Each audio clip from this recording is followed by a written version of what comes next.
राजस्थान में तीसरी ताकत की बहुत बड़ी जीत है और प्रथम बार होगा राजस्थान के इतिहास में कि तीसरी पार्टी की इतनी बड़ी संख्या में कार्यकर्ता बूथ पे हाजिर है। और आगामी हमारा 15 फरवरी तक कार्यक्रम है। हर बूथ पे 5 से 10 कार्यकर्ता बनवाना, बूथ प्रभारी, बूथ मैनेजमेंट की कमेटी बनाना, तो हम उसको भी बनाएंगे और लगभग हर जगह पर बहुत बड़ी संख्या में कार्यकर्ता बनाने का कार्य राष्ट्रीय लोकतांत्रिक पार्टी युद्ध स्तर पर करेगी। तो ये मान सकते हैं कि 2028 विधानसभा की आप तो पंचायती राज में देख लोगे रिजल्ट। देखिए, मैं पहले ही कह रहा था कि हमारी पार्टी, कई बार मैंने मीडिया के इंटरव्यू में कहा, हमारी पार्टी बहुत अग्रेसिव है, बहुत ताकतवर है, युवाओं की बहुत बड़ी फौज है और कोई भी काम होता है तो फैसला टेबल पे होता है, कोई बड़ी बात नहीं। लेकिन अनुशासन रूप से बूथ पर पार्टी को कैसे मजबूत करें, इसमें हम कहीं न कहीं पिछले काफी समय से नाकामयाब रहे थे। उसको लेकर हमारी पार्टी ने अब बड़े अनुशासन तरीके से ये कार्यक्रम चलाया है और आने वाले समय में ये रिजल्ट आपको देखने को मिलेगा।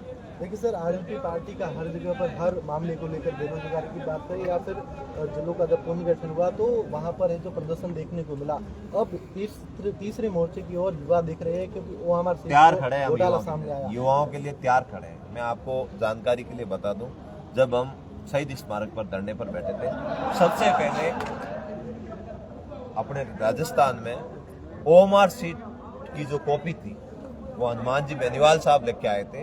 तब कई लोगों के पेट में मरोड़े चले थे और कई लोगों ने कहा था कि ये तो क्या साबित करती है, क्या सत्यापित करती है। आज ये घोटाला जब सामने आया तब पता चल गया कि राजस्थान में हक और न्याय की बात अगर सर्वप्रथम मीडिया के पटल पे या प्रशासन की पटल पे कोई रखता है तो हनुमान बेनीवाल रखता है। क्योंकि कांग्रेस के राज में भी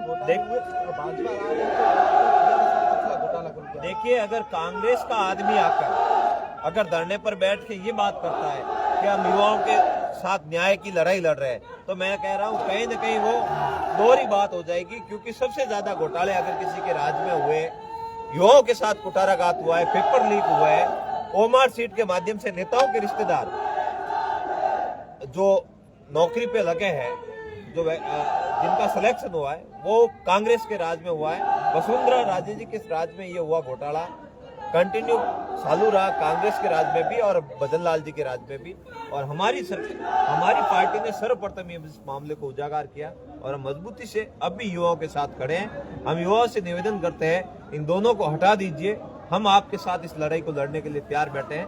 और हम ये भी भरोसा दिलाते हैं, अगर हम आपके साथ बैठ गए तो आपके इस मामले को पार लगा के उठेंगे।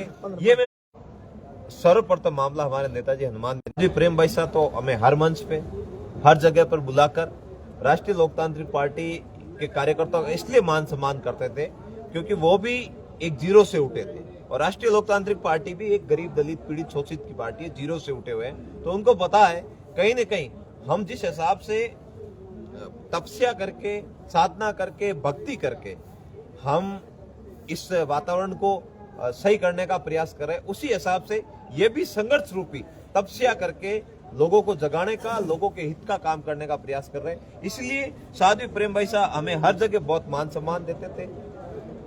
उनके पिताजी संत वीरमदास जी भी हमें बहुत ज्यादा मान सम्मान देते थे। लेकिन साध्वी जी का चले जाना हम सबके लिए हृदय विदारक है।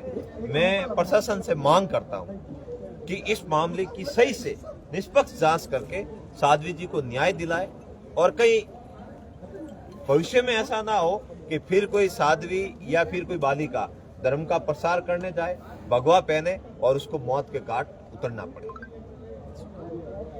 और कहीं